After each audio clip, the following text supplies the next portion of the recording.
Hello. अरे हाँ जी, मेरा नाम है सिमरन कौर। उम्र हो गई है अभी 22 की। पर लोग कहते हैं कि दिखती तो 18 की ही हूँ। गांव वाले तो सीधे बोल देते हैं, ओ ये सिमर ने, तेरी कमर तो अभी से इतनी पतली कैसे रह गई, खाती पीती कुछ नहीं क्या? मैं हंस के टाल देती हूँ, पर अंदर से शर्माती भी हूँ क्योंकि मेरी कमर सच में बहुत पतली है। और जो ऊपर नीचे है वो छोड़ो यार, खुद ही समझ जाओ। लंबाई 5 फुट 7 इंच, गोरा रंग, लंबे काले बाल जो कमर से भी नीचे लटकते हैं। और आंखें, अरे आंखें तो मेरी कातिल हैं।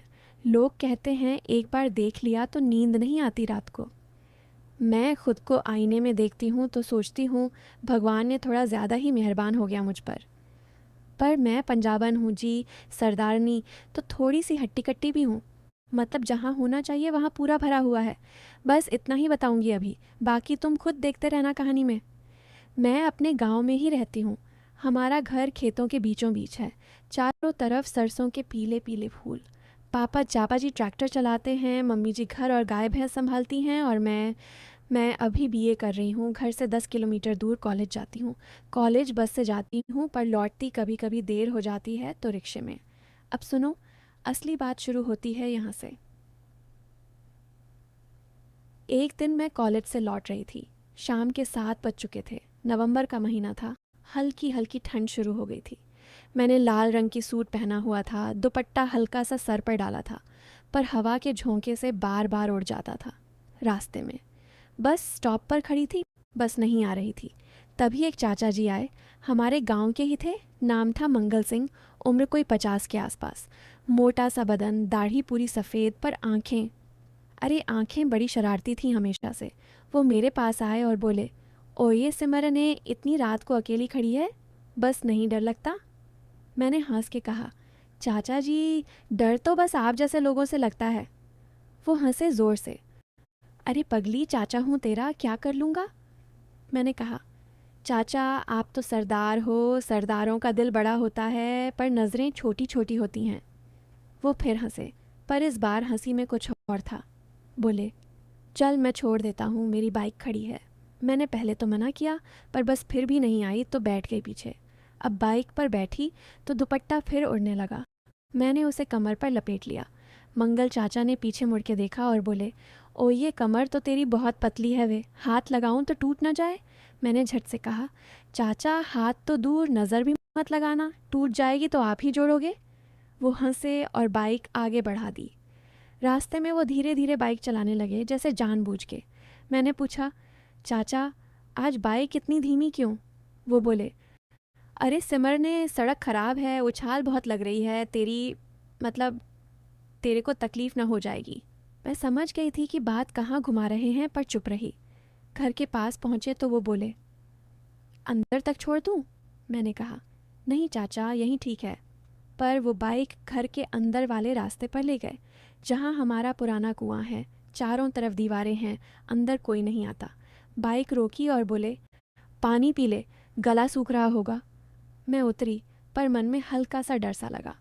वो कुएं के पास गए, रस्सी खींचने लगे। मैं खड़ी देखती रही।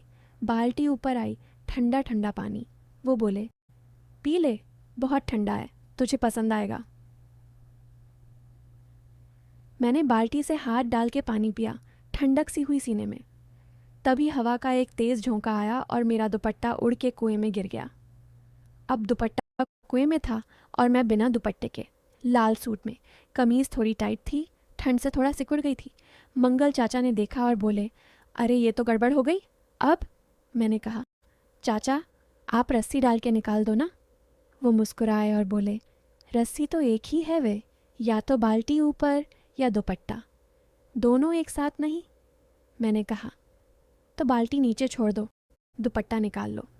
वो बोले, पर तुझे ठंड नहीं लगेगी, ऊपर कुछ नहीं है ना? और नज़र मेरे सीने पर चली गई। मैंने हाथ से ढक लिया और बोली, चाचा जल्दी करो। वो रस्सी नीचे डाली, पर जानबूझ के धीरे धीरे। दुपट्टा ऊपर आया तो पूरा गीला था। वो बोले, अब ये गीला है, पहनेगी तो बीमार पड़ जाएगी। मैं सोच में पड़ गई। घर अभी भी आधा किलोमीटर था और अंधेरा हो चुका था। वो बोले, चल मेरे साथ, मेरे खेत का कमरा पास में ही है, वहाँ सूखा दुपट्टा है, वो पहन ले, ये सूखने डाल देंगे। मैंने मना किया पर वो बोले, पगली मैं चाचा हूँ तेरा, क्या सोच रही है, चल। अब मन में डर भी था और कुछ अजीब सा भी। मैं उनके साथ चल पड़ी। उनका छोटा सा कमरा था खेत में, जहाँ वो दिन में आराम करते थे। अंदर एक खाट थी, एक अलमारी और एक पुराना हीटर जल रहा था। वो बोले, बैठ, मैं दुपट्टा लाता हूँ। अलमारी खोली, एक सफ़ेद दुपट्टा निकाला। मैंने लिया और बोली, चाचा आप बाहर जाओ, मैं बदल लूँ। वो हंसे और बोले, अरे मैं बुढ़ा हो गया, क्या देख लूँगा, पर ठीक है, बाहर खड़ा रहता हूँ, और दरवाज़ा खुला ही छोड़ दिया। मैंने जल्दी से गीला दुपट्टा उतारा और सूखा डाला, पर जैसे ही डाला मुझे लगा कमरे में कोई और भी है। मैंने इधर उधर देखा तो एक छोटी सी खिड़की थी, उसमें से कोई झांक रहा था। मैं चीखी नहीं, बस धीरे से दरवाजे की ओर गई और ज़ोर से धक्का मार के बंद कर दिया। बाहर मंगल चाचा थे, वो हड़बड़ा गए, बोले, क्या हुआ? मैंने कहा, चाचा खिड़की से कोई देख रहा था। वो अंदर आए और बोले, अरे कोई नहीं है, शायद बिल्ली होगी, पर उनकी आंखें कुछ और कह रही थीं। तभी बाहर से आवाज़ आई, सिमरन, ओ ये सिमरन दी छोरी, घर चल जल्दी, मम्मी चिंता कर रही हैं। ये हमारा पड़ोसी लखविंदर था, मेरा बचपन का दोस्त, अब बड़ा होकर बहुत हैंडसम हो गया था। मंगल चाचा का मुंह लटक गया। मैं बाहर निकली। लखविंदर ने मुझे देखा और बोला, ये यहाँ क्या कर रही थी तू? मैंने कुछ नहीं कहा, बस उसके साथ चल पड़ी। रास्ते में उसने पूछा, वो हरामी कुछ किया क्या? मैंने कहा, नहीं, बस दुपट्टा गिर गया था कुएं में। वो चुप रहा, पर उसकी मुट्ठी कसी हुई थी। घर पहुंच के मैंने मम्मी से लिपट के रोने लगी। मम्मी ने पूछा, क्या हुआ? मैंने कुछ नहीं बताया, बस बोली, ठंड लग गई थी। उस रात मैं सो नहीं पाई। अगले दिन सुबह मंगल चाचा हमारे घर आए पापा जी से मिलने। मैं छुप के सुन रही थी। वो बोले, जी कल रात सिमरन को मैंने छोड़ा था बस स्टॉप से, रास्ते में उसका दुपट्टा कुएं में गिर गया था, मैंने निकाल के दिया। पापा जी ने कहा, शुक्रिया जी। पर मैं जानती थी कि बात कुछ और थी। फिर कई दिन बीत गए।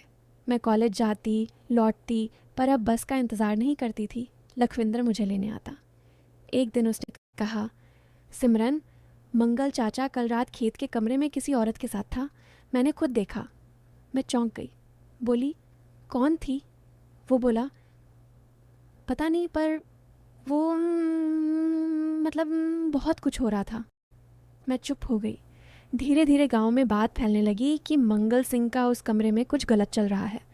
एक रात गांव के कुछ लड़के गए और कमरे में आग लगा दी।